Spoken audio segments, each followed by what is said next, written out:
Hey everybody, I'm Jesse with the Survival Summit, and welcome back to this Christmas edition of the podcast. It's Christmas Eve, and tonight we're going to talk about what if you're stalked, how women can stay safe in a digital and physical world.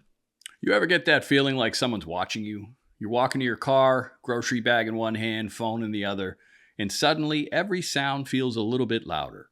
Every shadow feels a little closer. And even though you tell yourself it's probably nothing, your gut says otherwise. This episode is for every woman who's ever had that moment. Every woman who's looked over her shoulder, clutched her keys between her fingers, or changed her routine just to feel safe. We're going to dig deep into one of the most disturbing but important topics we can cover, stalking, and how women can protect themselves both physically and digitally. This isn't just about being followed down the street. No, that's part of it.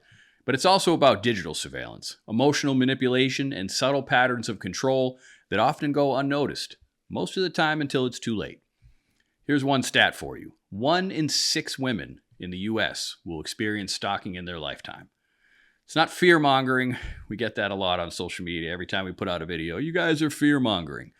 It's not what that is. It's reality. It's the cold truth. It's the data. It's the facts. If you haven't ever been stalked, you're one of the lucky ones, because it happens more often than you think. And most stalkers aren't strangers hiding in the bushes either.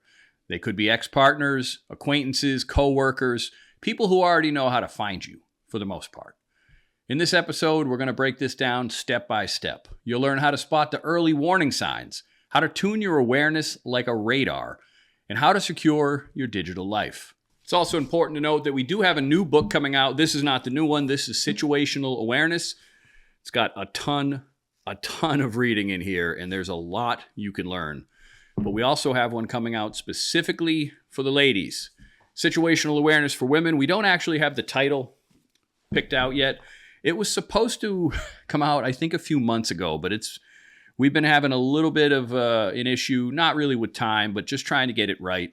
We've been talking to a lot of different people in the industry, a lot of different women in the industry, just trying to make sure that we really lock it down before we release it.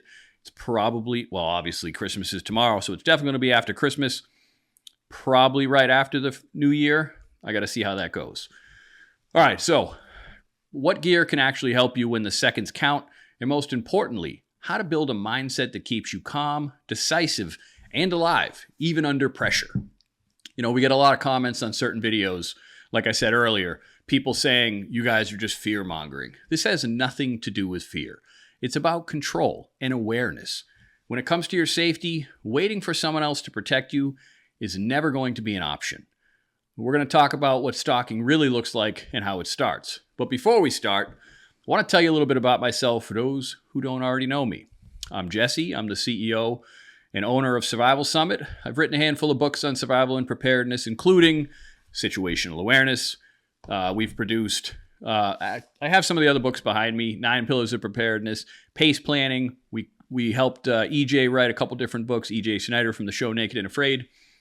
These books are all on our website, thesurvivalsummit.com, or you can pick them up on Amazon as well. We've also, over the years, Survival Summit's been around since 2015, and we've produced over a dozen instructional films with some of the best instructors and trainers in the world. I am not an instructor myself. No, I am not an expert really of anything necessarily. I've done a lot of research. I've trained with a lot of amazing experts, a lot of great tacticians, and I've learned a lot over the years. I used to be the COO of a very popular defensive tactics company and got to be part of a lot of different training and a lot of different seminars, from tactical combat casualty care, firearms, hand-to-hand. I used to do boxing, kickboxing, Muay Thai, trained in some other disciplines when I was younger. I was also a COO of a wilderness survival company. Gray-bearded Green Beret is the gentleman's name, what he goes by, Joshua Enyart. So I've met and worked with so many amazing people over the years and have really been blessed to soak up as much real-world experience and knowledge from the giants in this industry. It's pretty crazy, the people that you meet. It's been a long journey. So anyway, that's who I am. All right, let's get one thing clear. Stalking is not just some creepy guy lurking in the bushes. I say that and then I feel a little weird because I'm usually the guy you'd probably picture being that creepy guy. Probably in a panel van. My wife said that to me before. Might have to cut that part out. Anyway, so it's not just some creepy guy lurking in the bushes somewhere. It's methodical, and a lot of times it's personal, and it's often invisible until the damage is done. So what exactly is stalking? Well, it's a pattern of behavior intended to make you feel watched, controlled, or afraid. And it's repeated, and it's definitely unwanted if it's stalking. And it comes in a lot of different forms. Could be phone calls, could be obsessive text messages, could be social media messages, unexpected appearances, or just checking in drive-bys. It can be silence, someone watching you without ever making contact. But make no mistake, stalking's about power, and stalkers, most of the time, are strategic. So we're going to break this down into categories. First, you've got the X, the crazy X. We all have crazy X's. This is the most common type. Someone who refuses to accept that the relationship is over. They know your routines. They know who your friends are. They're going to use guilt, jealousy, manipulation, gaslighting, basically anything they can do to keep a foot in your life. Next, you've got the acquaintance. Could be a coworker, maybe it's a neighbor, someone you met briefly somewhere, and then they start showing up a little too often, commenting on everything you post online, and inserting themselves basically into your space. Whether that's personal space in when you see them out, or your personal space on the internet as well, stalking social media. Then there's going to be the stranger. Less common, but definitely more dangerous. Not in every case, obviously. These stalkers, the ones that you don't know, they create fantasies about you, even if they've never even spoken to you. Many of them are very obsessive, and a lot of them, probably all of them, are really mentally unstable. And if they find out where you live or work, things can escalate pretty fast.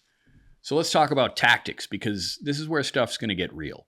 Surveillance. They're going to follow you, not just in person, again, online. Everybody does everything online these days, so you really have to watch what you're doing, what you're posting.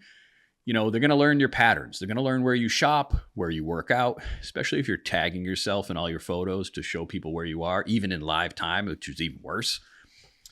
They're going to find out what nights you go out with friends, what nights you might stay at home, and then technology. They're going to use, some of these guys are using GPS tracking, fake social accounts, even hidden cameras. Spyware apps can track your messages, your calls, and your location without you even knowing. And of course, emotional manipulation. They're going to play the victim. They're going to do a lot of gaslighting. They're going to say something, they just care about you and that you're overreacting. Let's talk about how it feels, because understanding the emotional impact is just as important as spotting the behavior.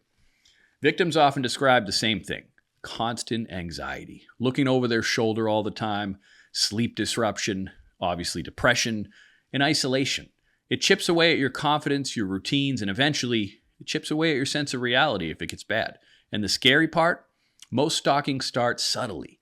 A little message here, a comment there. Maybe it even feels flattering at first, until it doesn't. So what's your first tool? Well, you need to recognize the red flags early. Some of these red flags, they show up in uninvited to places, whether it's your job or when you're out to eat, whatever, or even at your house, which is even worse. They also don't like to take no for an answer. They'll try to isolate you from friends or family as much as they can. And they'll track your activity or your location. Sometimes they'll get angry, especially they'll get angry when you don't respond, for sure. So if any of that feels familiar, take it seriously. Those are big red flags when it comes to any type of relationship, even a relationship that you're in with a significant other. Those are red flags pretty much across the board. So now let's talk about how to shift from being reactive to being aware, because once you know the threat, your next job is to spot it before it gets close. This is where building situational awareness really, really is important for you. If we could teach just one skill that would keep you alive in almost every threat scenario, it would be this one. It would be situational awareness. It's not just looking around you. It's knowing what's normal so you can spot what's not normal, recognizing patterns.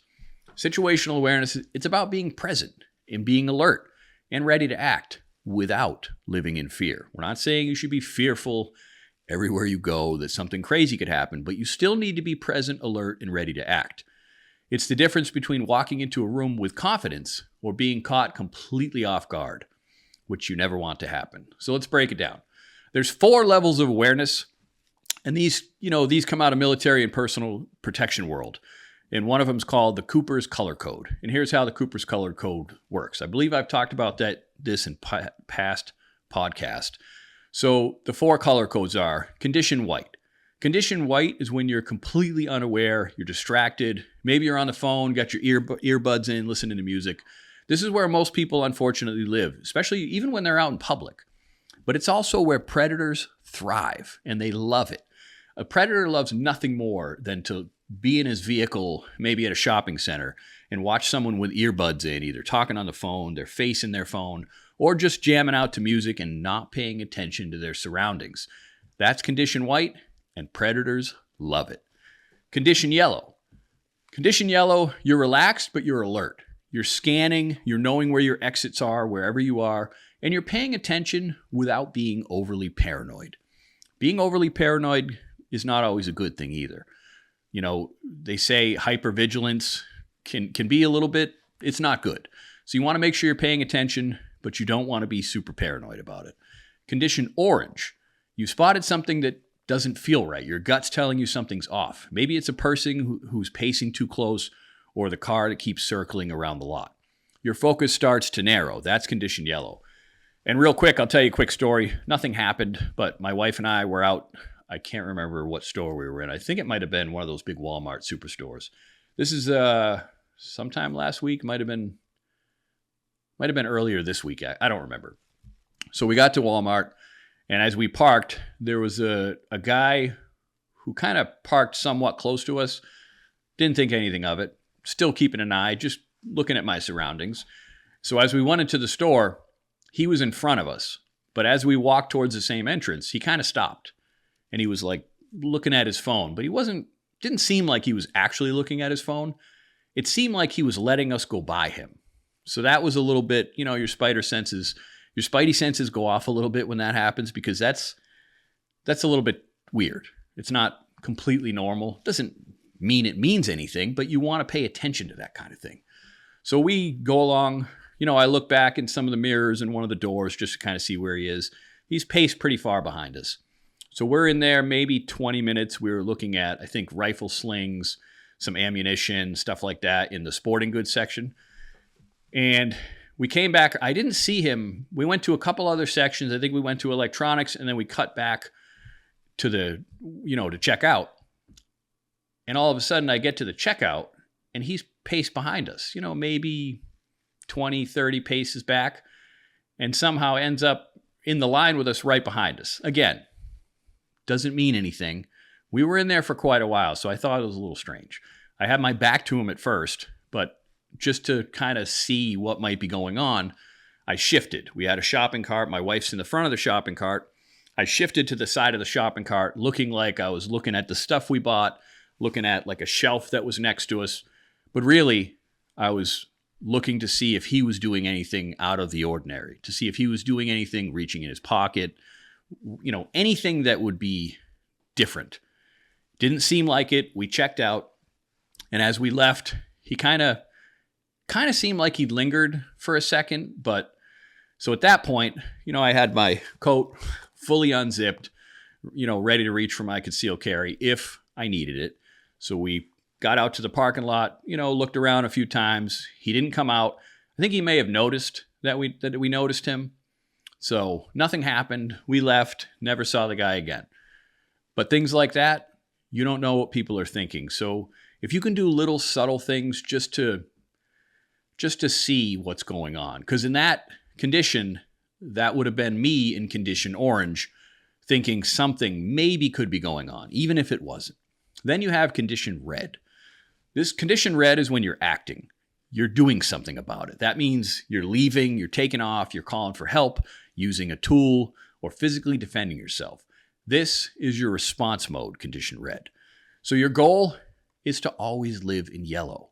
You don't ever want to be living in white, when you're out, especially when you're out in public. You want to live in color yellow. You want to dip into orange and red only when necessary, but stay ready. And that's real world situational awareness. Let's say you're walking to your car at night. Your head's up, keys in hand. You're scanning 360 degrees, not just for threats, but for patterns, things that look out of the ordinary. A lot of the times your gut instinct is going to tell you something's wrong, And it's not because you're psychic, it's because your brain is picking up patterns that don't seem ordinary.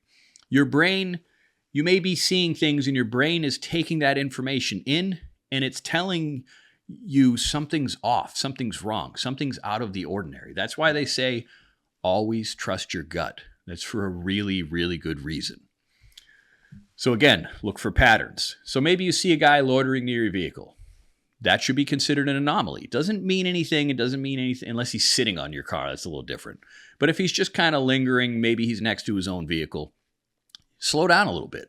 Don't go straight to your car. Maybe you change direction and see if he reacts to what you're doing differently. That's condition orange. Now, if he follows, if he gets too close, now you're in condition red. Now, you've already made your decision to either get into your vehicle as fast as you can, get loud, or be ready to use your defense tool, whatever that might be. Hopefully, it's a firearm, and hopefully you have training. So the key to this is you have to observe before you react. So just like in the situational awareness book, or if you take a situational awareness course, you're running what they call the OODA loop. The OODA loop, the first O stands for observe.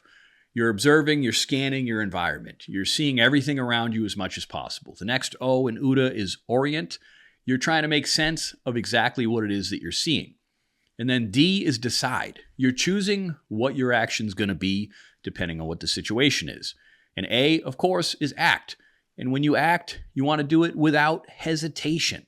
And this is a constant loop. You're constantly doing the OODA loop in everything that you do. And it's not just for combat. It's for parking lots, elevators, gas stations.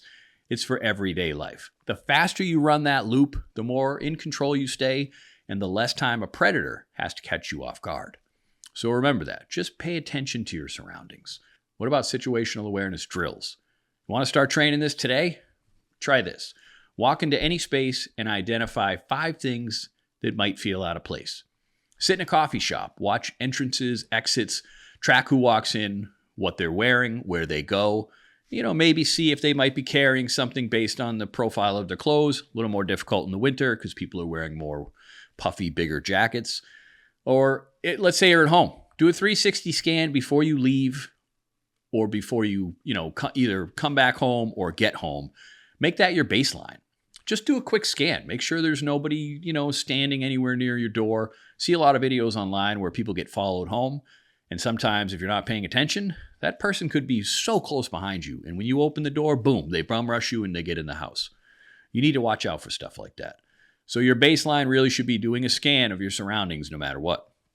The more you practice, the more like second nature it becomes. And again, this isn't about being paranoid. This is preparedness and general awareness. If you don't have any awareness whatsoever, that's when bad things can happen to you. Because predators, they're looking for that. They're looking for people who are not paying attention. This is how, people get kidnapped. This is how they do trafficking. You got to pay attention to this stuff. It's really, really important. So here's your mindset shift. You have to have a mindset shift. Stop assuming that you're safe just because nothing bad has ever happened to you or nothing bad has happened to anyone that you know. Start assuming that you are responsible for your safety. And please, you are way more responsible than anything else for the safety of your kids and your spouse. Always. And again, you can grab the book, Situational Awareness, The Skill That Keeps You Alive. You will learn a lot. We collaborated with Scooter Brown from the Scooter Brown Band, who's a partner in Survival Summit, as well as Jake McCluskey, who is our web guy, and he does a lot with us as far as, research and getting these books ready. He's a former Navy vet. He's retired now. So you can check this out either on Amazon or on our website, or we just changed the pricing and it's still, I think it's $9.99 to become an elite subscriber on our website. So what does that get you? That gets you digital access to all of our books, every one as a PDF. You don't get to download it because we don't want people stealing it, but you can read the PDF online just like you would a Kindle. And you also get all of our future books, all of our instructional films. I think it's close to 40 hours of instructional films and special discounts. So, and hey, you could hammer down, read all the books, and watch as much content as humanly possible in the first month, and then just cancel. Nobody's going to call you. Nobody's going to email you.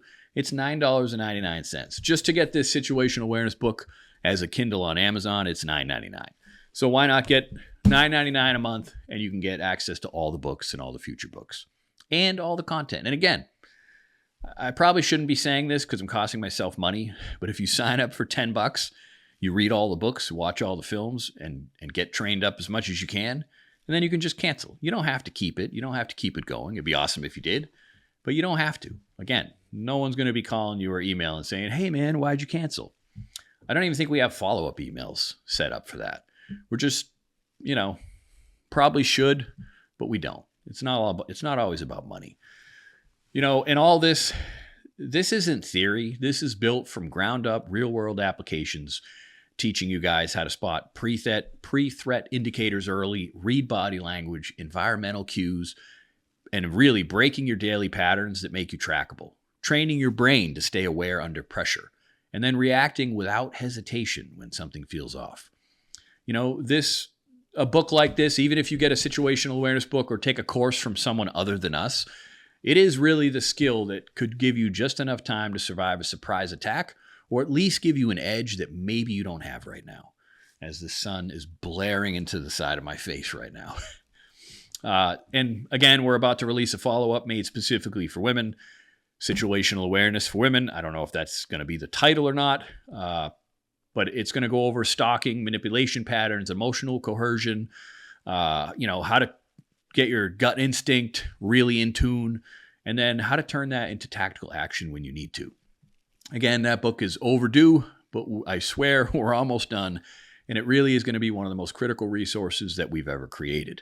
So you can grab situational awareness, the skill that keeps you alive now, at thesurvivalsummit.com, and then eventually when the women's edition comes out, we'll announce that on social media. All right, so now we're going to shift to where modern stalking often begins, your digital life. And the last podcast, we talked about privacy. But again, we're going to touch on real quick privacy, phone tracking, social media, and how stalkers get inside your world without even stepping foot near you first. So this is going to be like digital defense and privacy. When we talk about stalking, most people think physical surveillance, someone following you, watching you from a distance, showing up where they shouldn't be. But in today's world, stalking doesn't start on the sidewalk. It starts on your phone. Digital tracking is the new front line of personal security. And if you're not locking down your digital life, you're leaving the front door wide open, no matter how many locks are on your actual house. So let's walk through the most common digital, tracking tactics and how to shut each one down step by step. So first, physical tracking devices. Most stalkers are going to use some sort of a real world movement tracking device. It could be a GPS tracker. They just stick with a magnet on your vehicle. Again, they're small, they're magnetic, they're super easy to hide. They could be placed under your bumper, in the wheel well, in the trunk, under seats, and they're going to send real-time GPS data to the stalker's phone via an app. So what do? Inspect your vehicle weekly. Use a flashlight, check behind license plates, under the body, inside storage compartments. I'm not saying check your vehicle every week no matter what. But if you think you might have someone watching you or you might have some sort of a stalker, if you have any indication, just check your vehicle every once in a while. And consider investing in a GPS bug detector. It's like a handheld unit that picks up cellular and RF signals. So Bluetooth and AirTag stalking, that's going to be another big one. As far as the units, the bug detectors, you really want to do some research online, maybe go to YouTube and see who's actually tested a lot of these units, because you might find some that are really cheap on Amazon or other places, but maybe they're really no good. But there's some good units out there where you can scan and you can detect cameras or other types of signals, and especially tracking devices. So instead of trying to look around your vehicle with a flashlight and check all these spots that you're never going to be able to check, you'd probably have to put your vehicle on a lift to do that.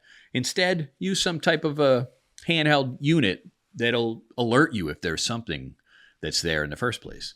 All right, so anyway, Bluetooth and AirTag stalking. So Apple AirTags, like the Tile and similar trackers, they use a Bluetooth mesh network and they update constantly. These can be slipped into purses, backpacks, coat linings. Here's the thing with those, though. iPhone users, you should be getting an alert for any unknown AirTags that are near you. But if you're on Android, you're not going to get those.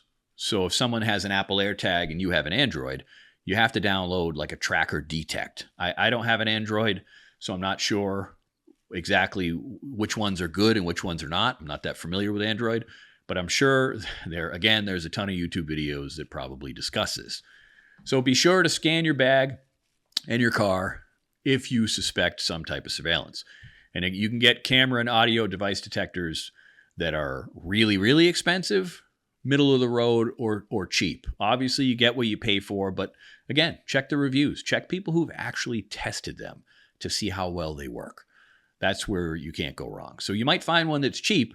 Just make sure it's actually been tested and that it has good reviews from people who actually know.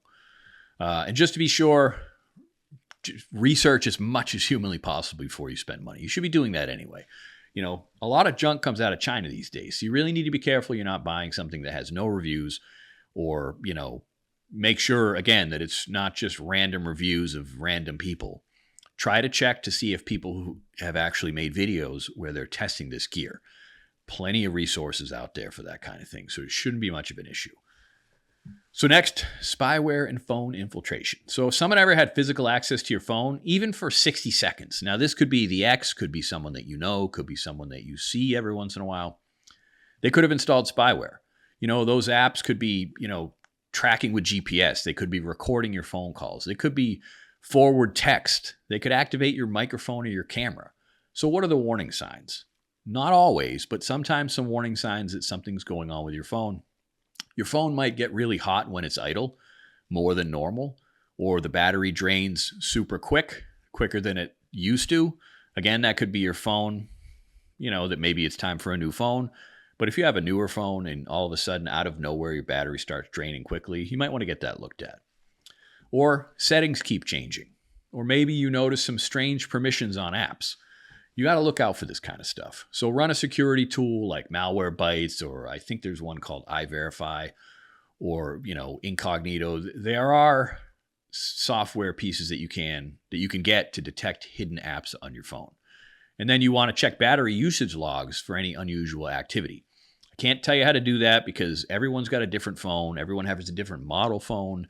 There's just so many electronics out there. You want to just, again, go to YouTube or look it up online to see who, because you could look up, hey, how do I do this on my phone? No matter what it is, somebody has a video showing you how to do it.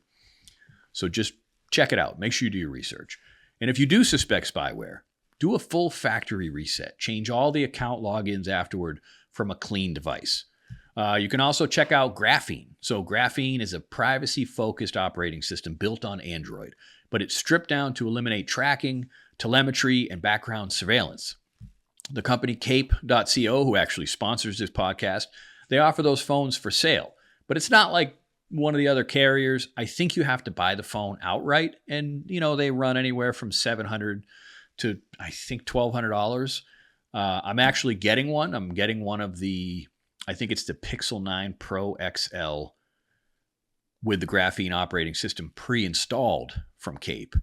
And then I'm going to switch and start using that phone, just, you know, testing it out and things like that. So when I get it, I'll make a video, I'll pop it out on social media, and I'll show you guys what it's like. So again, with the operating system pre-installed, along with Cape's private mobile service, which is really unlike anything else out there.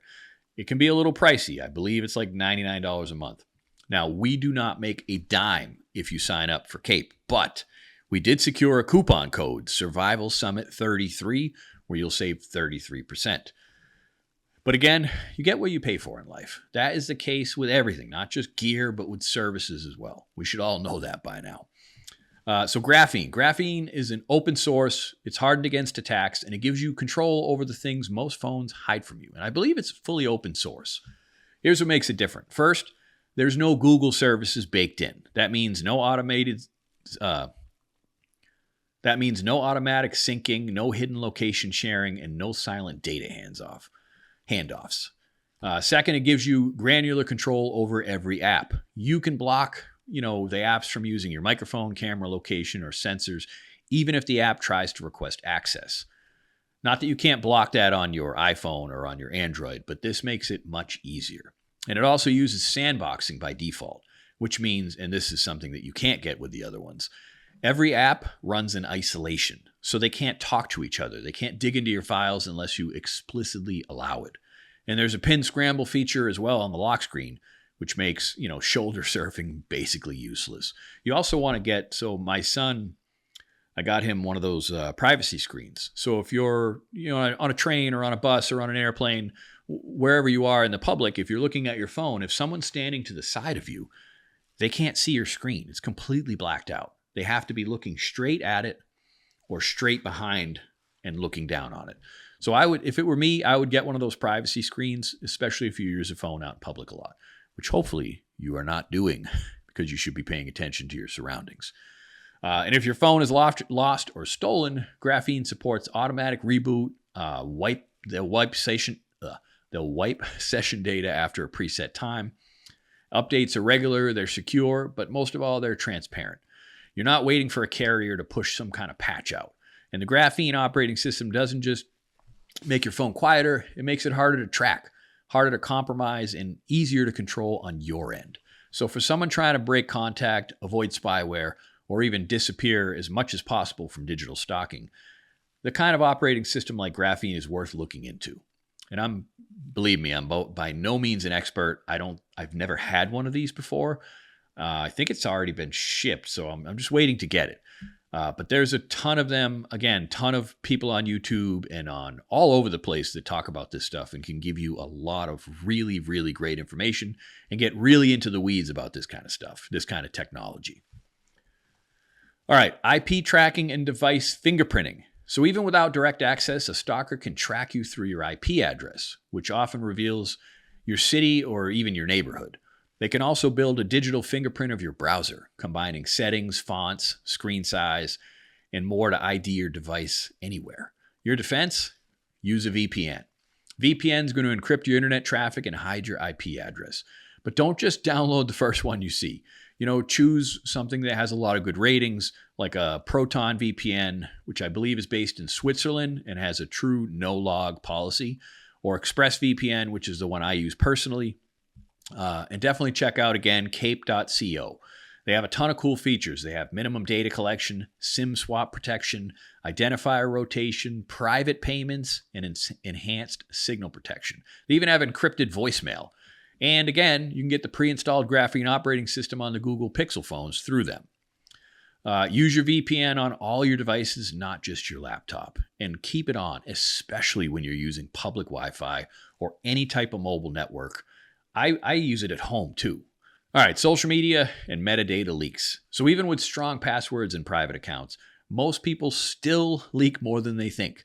Some of these stalkers, they can scan photo backgrounds to find locations. You could put a photo on Google and say, tell me more about this photo, or even AI, tell me where this photo was taken. And then they might be using reflections also from your phone or somebody's glasses to ID the environment. And again, they don't have to look it up themselves. They can use AI, or they can just plug it into Google and tell me everything you see in the background of this photo and try to narrow down exactly the location. Technology it's great, but it's also very creepy these days.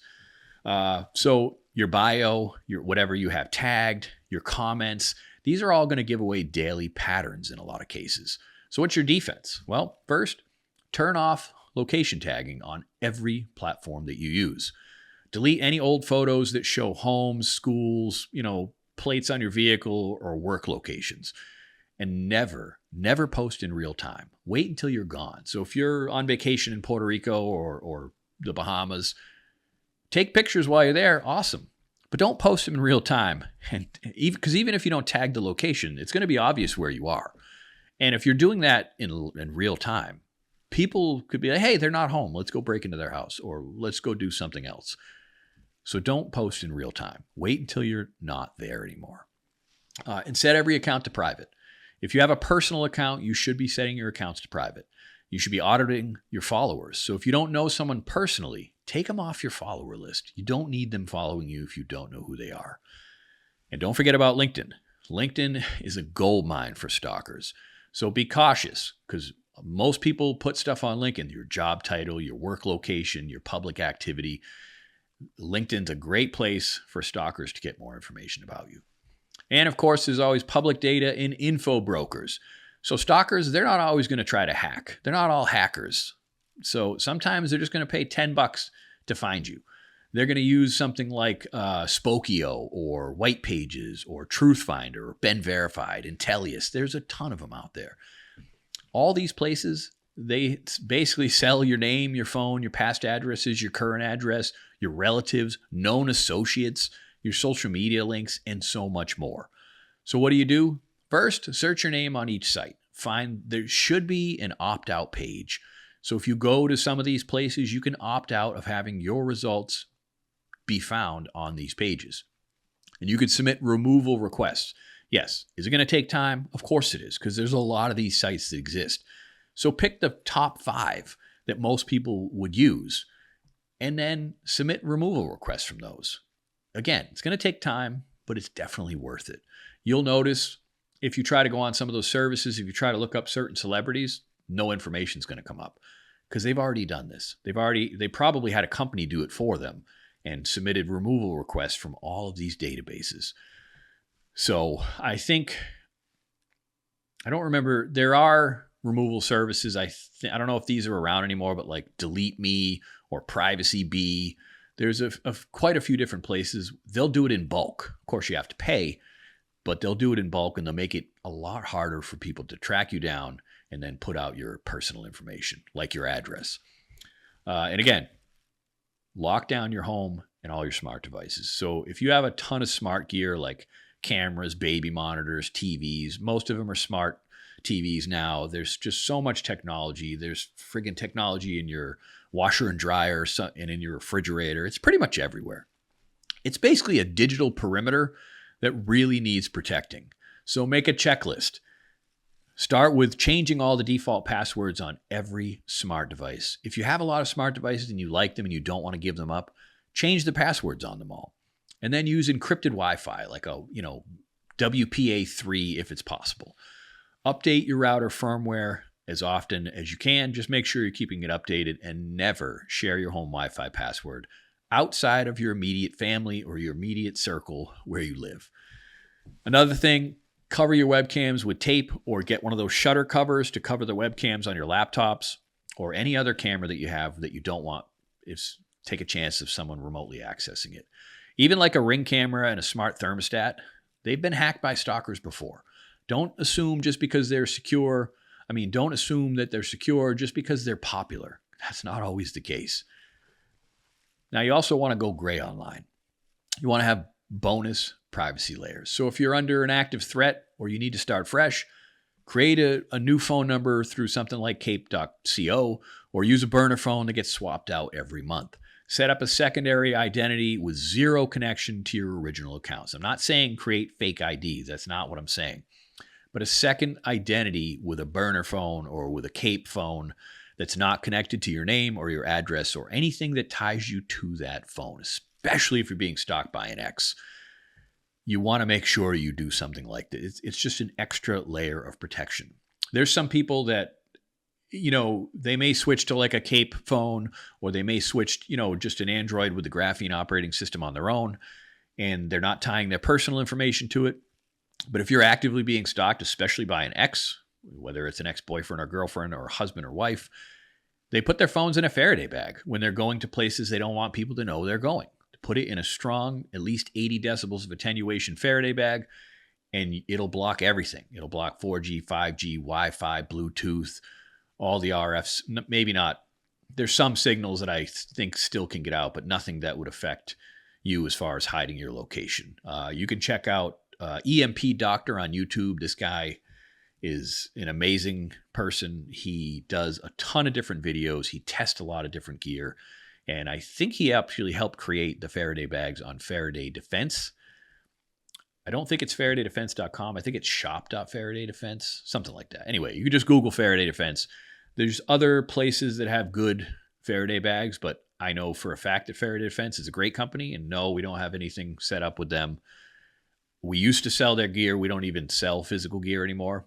But their stuff is really top notch. And their Faraday bags have really good testing. So if you want to go somewhere, or let's say you're trying to stay away from an ex and you think maybe he's tracking your phone, Put your phone in a Faraday bag if you're going to visit someone or you're going to go somewhere where you don't want someone to know where you are. And then use virtual mailboxes or a P.O. box for all your deliveries. You want to keep your digital life divided. One identity for your friends and business and another one for protected use only. Your data, it's your trail. And your trail is always going to be your vulnerability. But if you harden every single link in your digital chain, you become much, much harder to find. Way harder to follow, and a lot harder for someone to hurt you. All right, so let's shift back to the real world. We talked about digital protection.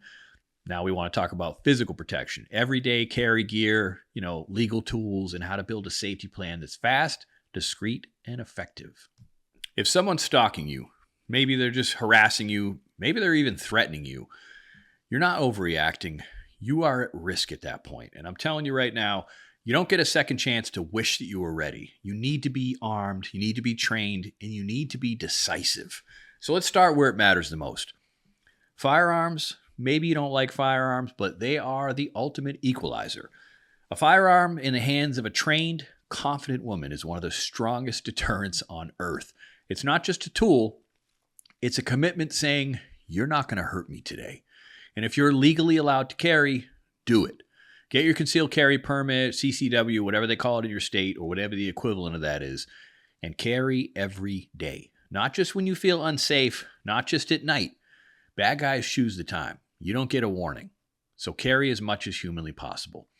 And please, I know it's going to happen. People are going to put comments because they do it every time we talk about Second Amendment. Before you say it's your Second Amendment right to carry, you don't need a permit. It's in the Constitution. I'd say, yes, I believe that is a right. Shall not be infringed. But there's plenty of states. They infringe on it all day, every day, and you will end up in jail. Especially in like Jersey, New York, Mass, Connecticut, and there's others. It's one thing to say something. It's another thing completely than to have to deal with the real world consequences of those actions, because you go in a state like New York, especially like New York City, and you get caught with a firearm, now you're a felon. Now you're not allowed to have a firearm in any state, and it's going to be federal. You're going to have a lot of problems. So please, I get it. We know it's a right. It should be a right. Hopefully things will change and get better, but you still have to follow laws because you really could ruin your life if you don't. So what do I personally recommend for pistols? Well, again, probably get a lot of comments, but these are just my personal recommendations. Some people like a lot of different manufacturers, and that's awesome. Whatever firearm you're good with, that you can train with, whatever the one that you have is going to work for you. Just make it work. I would recommend something as simple as a Glock 19. Glock 19, easily customizable, not super small. It's compact. It's not a subcompact, but it's a really, really super reliable weapon. Really super reliable. Again, another one, which is very similar to the Glock 19, it's slightly smaller, is a Canik. That's a C-A-N-I-K. Canik, you can get like the MC9, or I have the MC9LS. I put a TLR7 flashlight on the end. And then, sorry. If you open the internals, if you open the slide, you start looking at a Glock 19 compared to like the Canik MC9LS. The Canik has slightly stronger polymer, and you can tell just by squeezing. And it also has, on the metal pieces of your slide, they're all connected a little bit better in the Canik than they are on the Glock. Having said that, Glock 19 is one of the most, you beat the crap out of that, and you're still going to be able to fire it. So even though maybe it's not built quite the same, it has a long, long history of being a super, super reliable firearm. But I personally prefer the Canik MC9LS. I actually have both, Glock 19 and the Canik. Another one, if you want something smaller, and depending on your state, the other reason I like the Canik is if you don't have magazine restrictions, the Canik has a standard 17-round magazine, and the Glock 19 typically is 15 rounds. You can get extended mags for either one also. So there's the Glock 43X is a really good, it's really small, not as small as the 43. The 43X is a little bit bigger, but I really like it, but it's only a 10-round magazine, so maybe that's your backup. Some people like the the SIG P365. Some people like the P365 XL. It really depends on preference. You know, Springfield Hellcat's really small. It's got a cool name, but it's pretty snappy. It's got some kick. I don't think it's, in my opinion, I don't think it's good as the Canic or the Glock, or I don't know. It's just a little bit snappy. Some people like it. Some people really don't. Smith & Wesson Shield Plus, you know, small, reliable, easy to conceal. Me personally, I prefer all my carry firearms to be chambered in 9mm. You know, it's easier for me to have manageable recoil and still have effective stopping power. Really, for me, shots on target and shots accurately on target are more important, so I prefer to have things. Now, if I'm going to be out, you know, hunting and I'm in an area where there's bears, I'm probably going to want to have a 10mm, or I'm going to want to have 45 cal and different kind of ammo for stopping power with large animals. Another big thing, keep it chambered. Keep it chambered and holstered with a full trigger guard. You want full trigger guard protection. And why do you want to keep it chambered? Well, that extra second it takes to rack the slide and chamber around, that's precious time you might need. Most incidents, they happen at really extreme close range, and you don't have much time to react. So what about a holster? I like the inside the waistband holster. You know, it's got really good control, fast access. Some people love appendix carry. They say it's a little bit faster where you're carrying in the front. Some people prefer it on the strong side. I like to have mine on the strong side. You could also get like a belly band or a bra holster. I'm not a woman. I don't know how great those are. I don't know how good they are with the trigger guards. I would prefer an inside the waistband holster personally. But sometimes, you know, if you're looking for something you can wear to the gym, or you're going to want to conceal carry in much tighter clothes, something like a belly band or a different type of holster for women is going to be easier for you. You can also purse carry, you know. But please, purse carry only if it's a dedicated, purpose-built bag and that you never leave it out of reach. A lot of people put their purses down, and sometimes they're a little more out of reach than they should be if you're going to keep your firearm in there. You want to make sure you can get to it quickly. Now next, firearms training. This should be non-negotiable. Carrying without training is a liability. It's not a solution.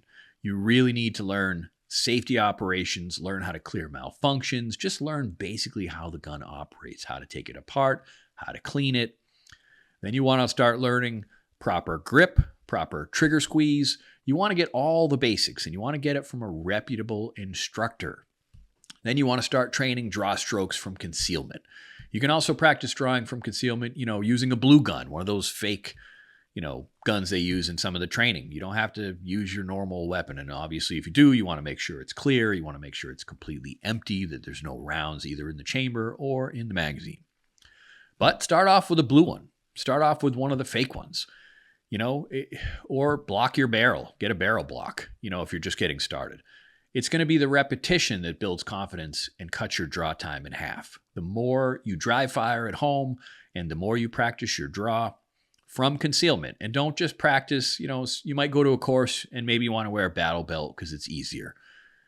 Well, if you're not going to be wearing a battle belt in the street, so practice drawing from concealed. There's some courses though where they don't like you to draw from concealed, especially if it's a beginner's course. They want you to draw from the table.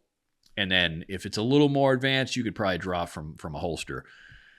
And hopefully when you get really good, you should be doing trainings where you're drawing from concealed, because that's what you want to practice the most. And again, dry fire. Dry fire regularly. Cleared weapon, no ammo nearby. Practice dry firing. You want to learn retention shooting, how to fire at close range without getting your weapon taken away from you. And more importantly than anything, you want to shoot under stress when you're training, not just calm, air-conditioned range conditions. You want to sign up for classes after you've done basic classes and you feel like you're really comfortable. You want to get classes that are beyond the CCW basics. You want to look for instructors who are going to teach you shooting from cover, one-handed manipulation, reloads under pressure, drawing while being grabbed or attacked, and train for the fight. Please train for the fight, not just for the range. You really need to train under stress. You know, and again, don't do that right out of the gate. If you're not familiar with firearms, don't just start sprinting and then pick up your new gun and start shooting. Get the basics down first. and then graduate up slow. You try to use an instructor who knows what they're doing, somebody who has real good experience. And then eventually you'll get to the point where you'll hit the range, you'll get your heart rate really pumping, you'll get sweaty, and then you'll start practicing, because that's what's going to happen in a real fight. You're not going to be in an air-conditioned range. You're going to be probably really close to someone when something bad happens. And again, not again. Something else to consider is legal protection. USCCA or something like CCW Safe, which is what I use. When you are carrying a firearm, you really should have legal coverage that will back you when the fight is over, if you have to use it, which hopefully you never do. But CCW Safe, in my personal opinion, is one of the gold standards. Why do I like CCW Safe? And again, this is a company, again, that we have nothing to do with. I just signed up for it on my own. We don't have any discounts. We don't make money. We've never even talked to them. But I like them because they have no caps on criminal or civil defense. Real trial experience, and they're covering defense of others, not just you. They're going to cover the defense of your spouse as well. And they won't just drop you because you had to use deadly force. And a lot of trusted top-tier instructors and professionals use CCW Safe. So please don't carry without coverage. I think with CCW Safe, you have to have a concealed carry license in order to get their insurance. And it's different. I've never really looked too deep into USCCA, but sometimes some of these defensive, kind of insurance coverage places, they don't pay up front. They'll reimburse you for a lot of legal expenses. CCW Safe does not do that. They pay it all up front, so you're not putting out your own money if something happens and then waiting to get reimbursed. So if you ever happen to pull that trigger, hopefully you don't, your legal battle starts the moment that happens.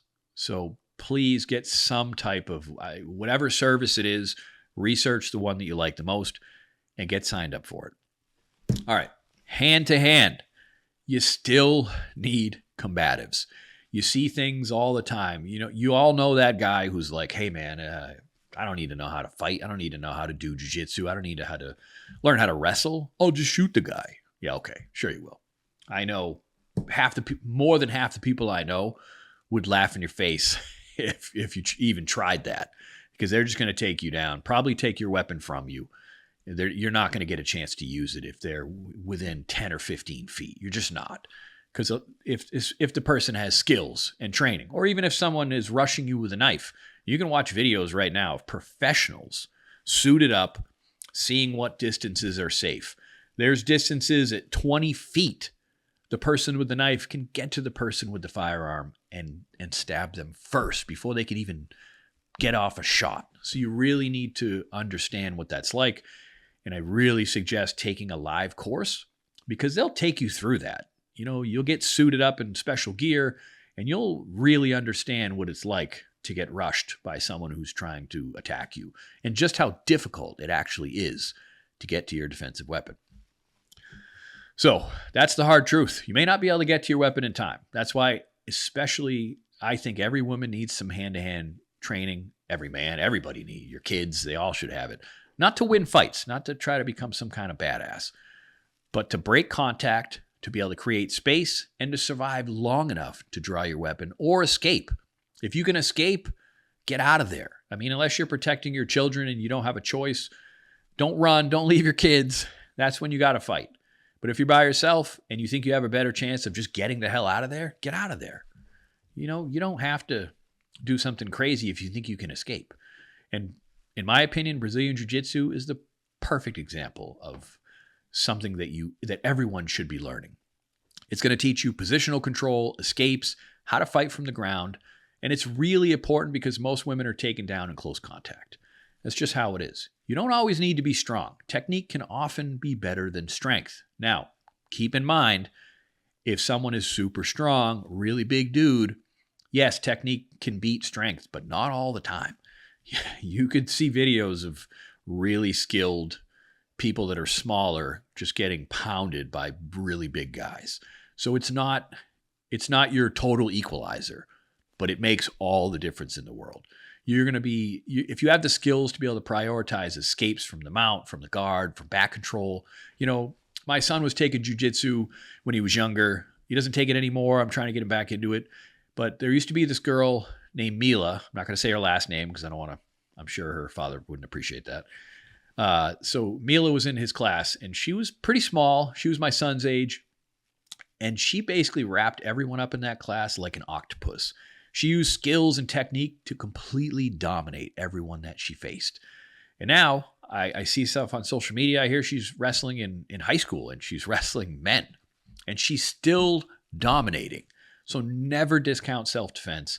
And please don't hate me, karate people. I'm not talking about karate. Don't send me all kinds of crazy emails or comments on this podcast. There is some benefit to karate when it comes to certain things, maybe like balance and stuff like that. But if your teenager has a black belt in karate and he's like 14, that's not real. I'm sorry. I hate to tell you, that is not real. I took karate when I was a teenager too. And it wasn't until I studied boxing and Muay Thai and kickboxing and got my first taste of ground fighting that I realized exactly how useless some of these big commercialized sports like karate actually are. But that's a podcast for another day when I feel like pissing people off. That's not going to be today. I probably already made some people mad, but just go watch some videos of professional karate fighters fighting MMA or fighting in street fights. It's not a good look. It's just not. It's not real world applicable most of the time. It's just not. So striking and retention training, you can learn to strike with elbows, knees, palms, simple, brutal, and effective. You want to train to defend your weapon during a struggle. So weapons retention is really life-saving. You want to take a class that teaches weapons retention. And there are plenty of qualities instructors out there teaching these skills pretty much in every state in the United States. And again, I talked about it earlier, force on force. If you're really getting into training, look for courses that use sim guns, protective gear, and real contact. You're going to see just how fast things go sideways and how critical mindset is and skills. You watch some of these videos online where they're teaching like women's self-defense, and they're all these crazy moves. And you're like, that doesn't look like it would work. Most of the time, it's not going to work. It's just none of that. You might as well be doing karate kata at that point. Things go sideways real quick. You want to know how good your skills are? Get into one of those classes that use protective gear and go full out and see exactly what it's like. Because there's nothing better to break your mind of any nonsense that might be in there than real world training. That is really going to get you prepared. There's just nothing like training as close as you can to the real thing. There's nothing. I used to be the CEO, Chief Operating Officer of a defensive tactics company, not as an instructor on the business side, but man, I attended a lot of training. We trained a lot of law enforcement, and you'd be shocked at the lack of training that a lot of officers had. I watched so many guys show up super confident, and when the hands-on portion started, I watched that confidence drain out of some of those guys really, really fast when they learned how easy a trained fighter could completely dominate them. And I watched their mindset shift to knowing that they weren't ready. It was a beautiful thing to watch, honestly, because, guys who didn't train regularly after some of these classes would sign up for classes at the gym where the event was held so they could get better because they got to feel what it's like to be completely dominated by basic techniques, not by like some superstar. And I really wish departments across America would put money into proper training for law enforcement. You'd think you'd see a lot less nonsense, from some of these scared, untrained officers that are taking things a little too far because they don't know how to fight. They don't know how to fight in close combat. They're not good at ground fighting.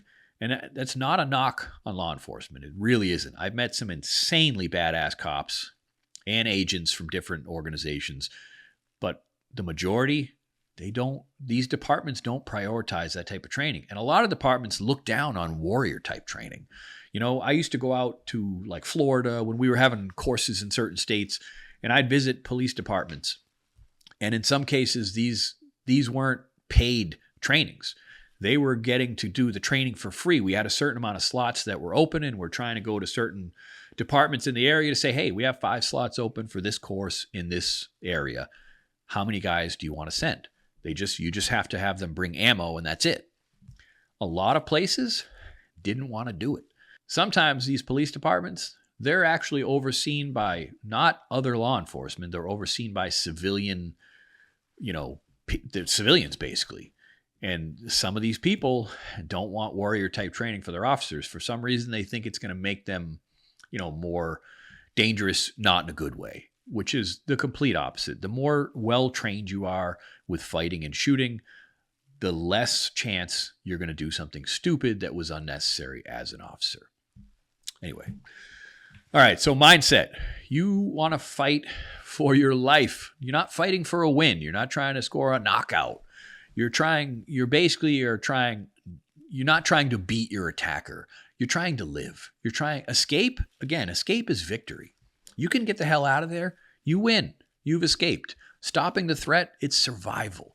So again, you want to train for drawing under pressure, shooting from the ground, fighting off someone grabbing your arm, recognizing pre-attack indicators. That's really important. And then reacting faster, way faster than you hesitate. Because when fear kicks in, you're never going to rise to the occasion. You are always going to fall to the level of your training. And if you're a person of faith, a follower of Jesus Christ, lean into that. You're not walking alone. Fear isolates, but faith strengthens. Speak life over your situation, not fear. That mindset's going to carry you further than any weapon ever could. Now, because God is with you, who can be against you? But however, we are not promised safety. We are not promised not to go through trials. We're not promised bad things will never happen. There are many, many, many verses in the Bible that discuss preparation. So you can't be the person that says, God will take care of it. I could walk into that situation and not even lift my hand because God also gave you a brain. And he gave you instinct. And he gave you the ability to protect your loved ones. Not only the ability, that's a requirement. It's not an option. So don't use that as an excuse. Maybe I'm not saying that correctly, but yes, God has your back. But he also trained you. He also gave you the mind to get training and be prepared. All right, enough of that. Some of the other tools like layered defense. While firearms, obviously, in my opinion, they're first, they're not always going to be available and they're not always going to be allowed.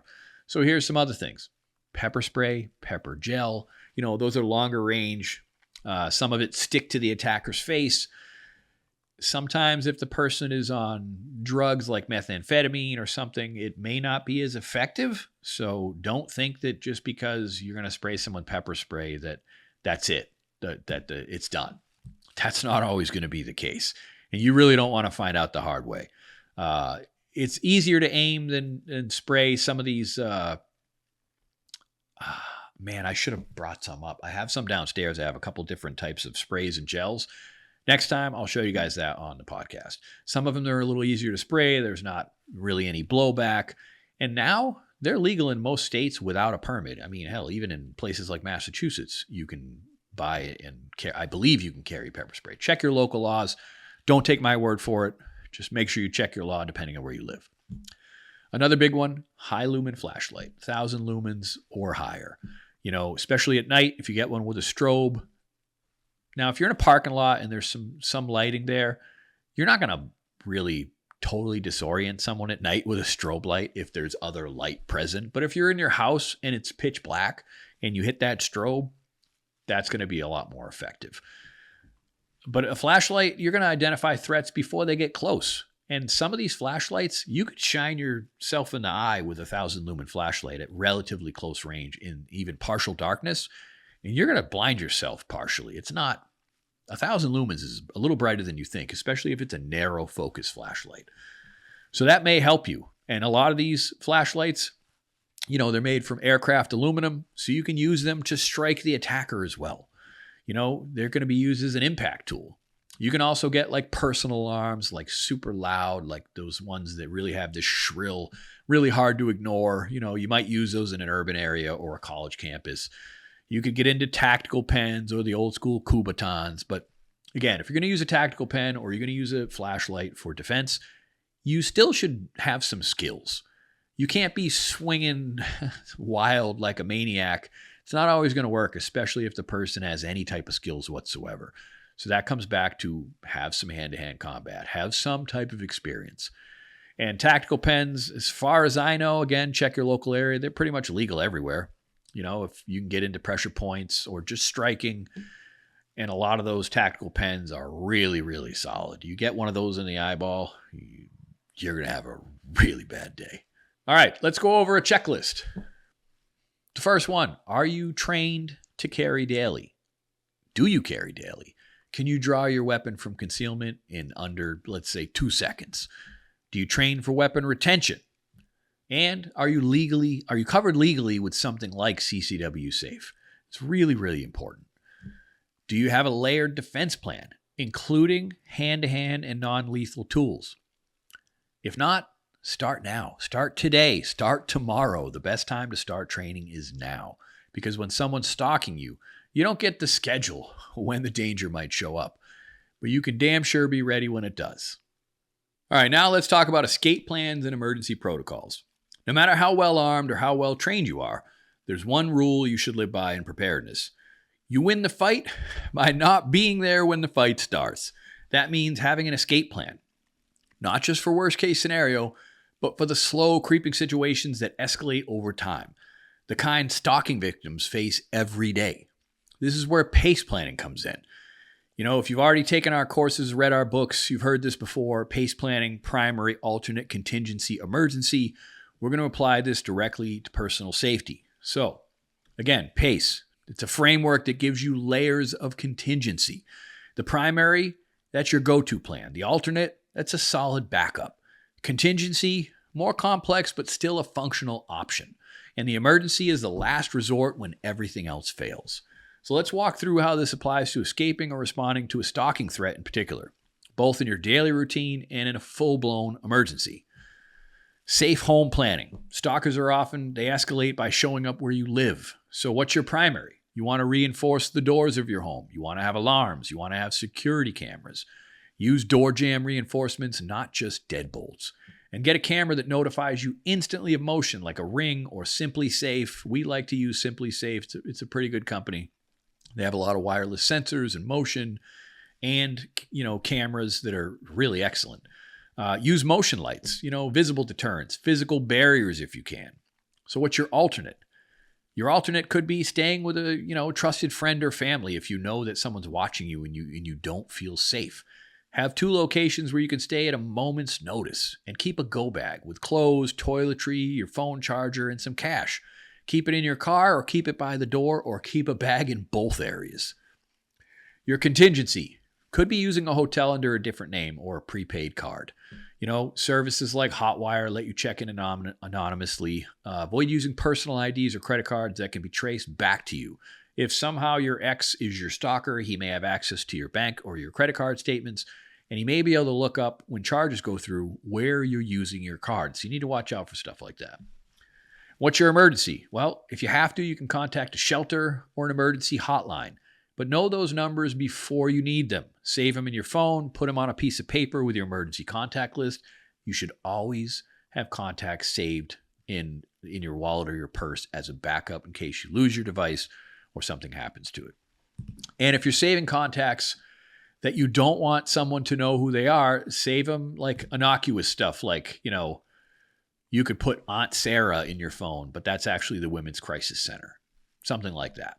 So when I talk about these bags, your go now bags basically, or not really a bug out bag for this type of scenario necessarily, this isn't for wilderness survival. This is for fast access. It's basically a kit for urban emergencies most of the time.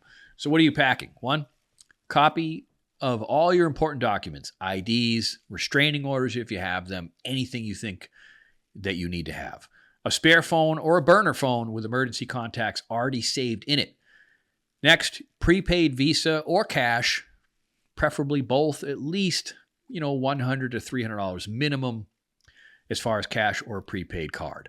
1 full outfit, compact hygiene kit, phone charger, maybe a battery bank as well, and a backup weapon. If you carry a firearm, if you don't carry a second firearm in your purse, carry pepper spray or a stun device. But be really careful with the stun devices. Some of them are really garbage. If they're cheap, they're probably junk for the most part. But I would try to stick personally to a firearm. Those other items should be as a backup plan, not anywhere near your primary. Those are really more of emergency use. You also want a notepad or some kind of voice recorder for documenting any interactions with people, especially if it's someone where there's weird things going on. And I'd even recommend a flash drive with an encrypted backup of your ID, your insurance, restraining orders again, your medical information, just something you can keep on a USB thumb drive. Keep one bag in your car, keep one in your home, and know where it is at all times. All times. Now, what about communication? Your primary. Your primary is your phone with your trusted contacts. And again, using code words with friends or family. Like you could set it up with your friends or family that if you text them, hey, I'm ordering pizza tonight, that means call 911 for me. Something like that. And you can share your location through text, or you can use Apple Find My app. There's a lot of different options, especially if you think you're being stalked or you know you're being stalked. Put your own GPS on yourself and have your family have access so they know where you are at all times. And hide it so someone can't find it so easily. Or put an AirTag on your vehicle. You know, this is the opposite of trying to stay away from surveillance. You want to be surveilled by the people that love you. So what's your alternate for your communications? Again, could be a burner phone, could be secure messaging apps.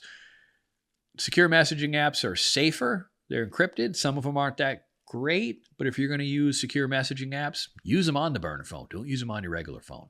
Signal, WhatsApp, you'll have encrypted messaging there. But keep this device off and store it until you need it. Don't use it all the time. Just keep it as a backup. Use a burner only for your trusted contacts too. Never log into your old accounts or your social media. If you're going to get a burner, get a flip phone. You're much safer with a flip phone. Don't log into any Wi-Fi networks linked to your primary identity. This phone has to be a clean slate. And what's your contingency? Maybe it's social media or email. Pre-draft a message to send if things escalate. Use private group chats with your inner circle. Your emergency could be public help, could be yelling. I don't know this person. Help me. I don't, just try to give a little information. Don't just randomly just yell help. Run to a business, run to security guards, cameras. Don't run to isolated area. Don't run down the alley where no one's going to be.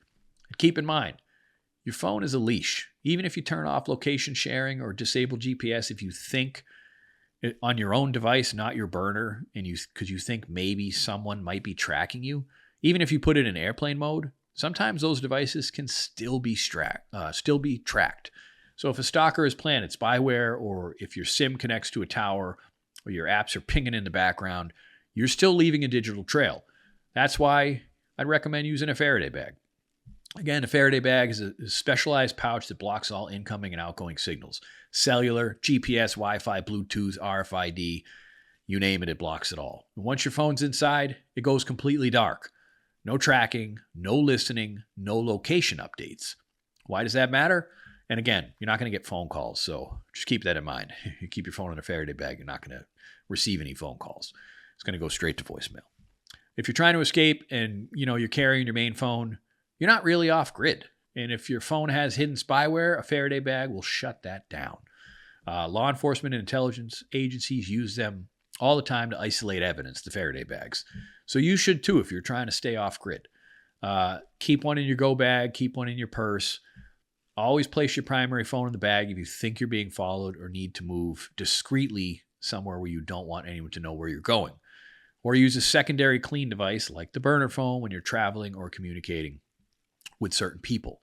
You can also use it to store, Faraday bags, that is, key fobs, credit cards, passports. It prevents digital theft. There's a lot of crazy things hackers can do when they're in close proximity to you now to steal your credit card information or copy your key fob information to steal your vehicle. It's pretty crazy. And again, look for brands that are trusted like Faraday Defense, and I'm sure there's a bunch of others.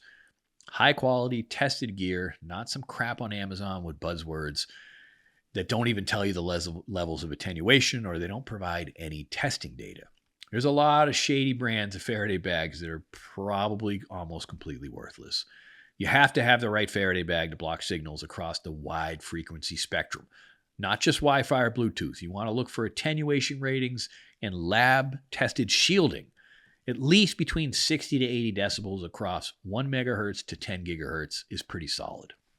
Anything less, really just a glorified pouch. And if you're on the run or cutting ties with a stalker, shutting down your signal trail might be the most important move you make. Remember, escaping isn't just about leaving fast, it's about leaving clean. What about evidence collection and legal preparation? Stalkers often manipulate or gaslight victims.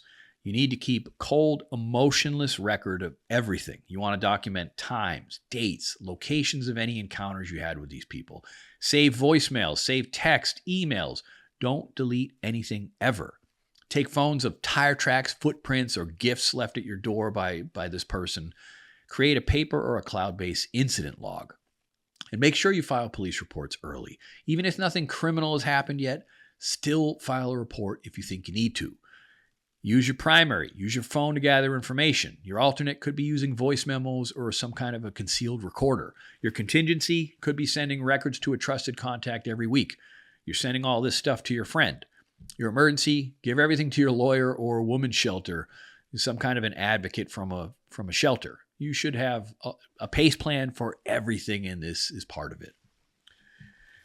And really important, you want to train for mental and physical escape. So, hey, awesome. You've got gear, you got a plan, but what happens if you freeze? You freeze? None of that matters. You want to train for getting off the X fast. The X is where the danger is happening. Change direction, cross the street, never walk in a straight line when you're being followed. You want to use cover and concealment, whether it's buildings, cars, bushes, trees, not just wide open sidewalks. And you want to jump into fight mode if you get cornered. Get loud, get violent, and try to break contact as fast as you can. And practice moving from calm to ready in a single breath.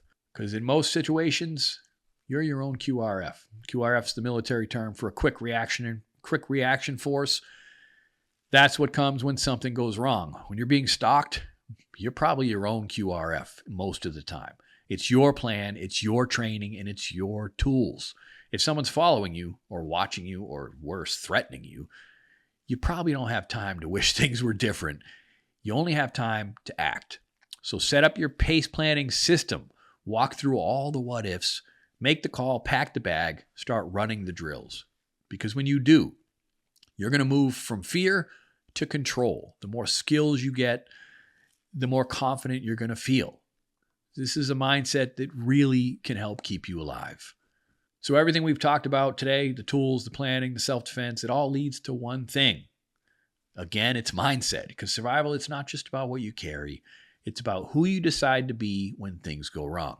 So when someone starts following you, when they show up where they shouldn't be, when you feel that cold knot of fear in your gut, you don't rise to the occasion. You fall to the level of your training, and that's why this matters. If someone's stalking you, that's not your fault, ever. It's just not. But if you know the threat exists and you don't prepare for it, that part is on you. That is your fault. Again, preparedness is not paranoia. It's responsibility, and responsibility is power. You don't carry a firearm. You don't train jujitsu because you want to use it, just because you want to be John Wick. You carry it so that if you have to, you're ready. No flinching, no begging, no hesitation. You have to have the will to fight. The most powerful weapon in the world, it's not always going to be a Glock or a black belt.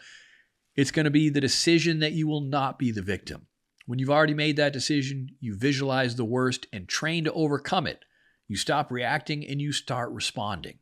You're going to stop asking what if, and you're going to start answering now what. Here's the truth. Your mindset, it's contagious. Your kids will pick up on it. Your friends will start asking questions.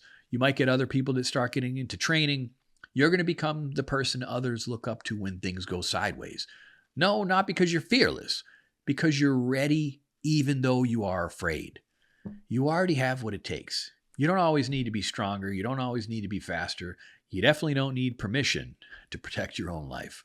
But you need to decide.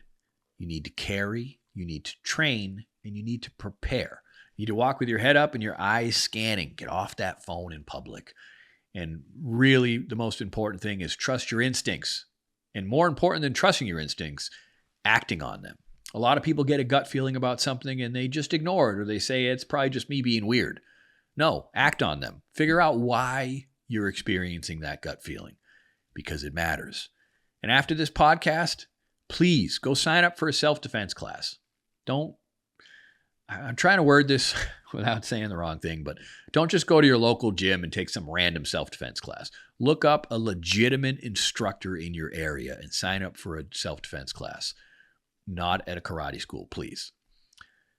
Build your go bag this week. It's the next thing you should be doing. Build that bag. So maybe you build 2 of them. Even if you have one, just make sure you know where it is at all times.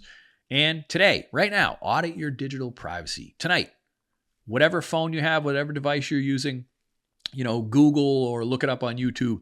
How do I make this device as private as humanly possible? Maybe you don't have the $100 a month or the $70 a month to sign up for like Cape.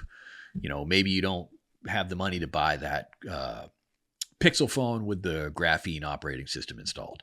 You can still take a lot of steps with what you currently have to make yourself less visible. And especially if you already have a firearm, you can train your draw, stroke, and dry firing every single day. You don't have to go anywhere. You can do it in your house. And you want to make sure that you're talking with your inner circle. You're building the plan. You're running those drills. Remember, you're not alone. I mean, maybe some of you might be alone, and that's really unfortunate. Try to make some different friends, especially if you go to training. You can find like-minded people who are also into training and preparedness. There's a whole community of people just like you that are out there. They're prepared, they're trained, and they're committed to living with strength and purpose. And trust me, you can find them. They are out there. You've got this. We've got your back. And I hope this episode lit a fire in you. Now I need you to go do something with it. Go start training. Even if you just start off watching some YouTube videos, do something.